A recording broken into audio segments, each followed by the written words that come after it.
Now, to a question we're going to be asking and talking about for many months to come, who's going to be the Republican presidential nominee in Mm. 2024? It looks like it'll be a two-horse race between Donald Trump and Florida Governor Ron DeSantis.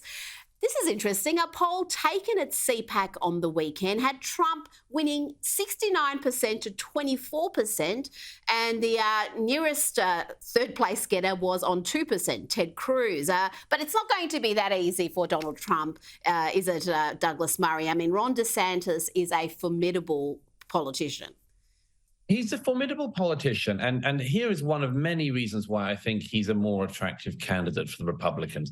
Donald Trump brings significant baggage. I mean, we don't need to rehearse how much of it, but not Mm. the least of them is, of course, his reaction to the 2020 election.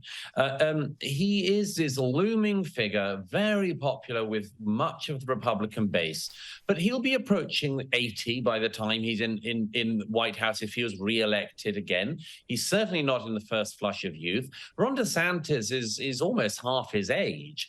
And Mm. frankly, I mean, you can see a scenario where Ron DeSantis effectively got Trump's blessing and was able to pick up the Trump enthusiasts and other people, including the sort of swing voters in the US who Donald Trump, frankly, cannot attract.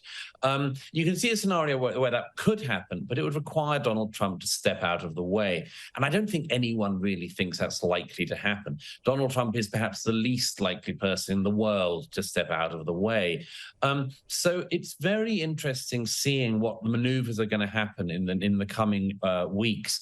I would expect that DeSantis, like all of the other Republicans who would like to run, is going to continue to keep his eye on Mar-a-Lago, because they all know, all the Mm. Republicans who can run and who may well be able to win the presidential election, which of course Donald Trump did not in 2020 and arguably could not in 2024. All of the Republicans who would like to run are effectively holding back because they know that whoever is first out of the traps will be massacred by Donald Trump.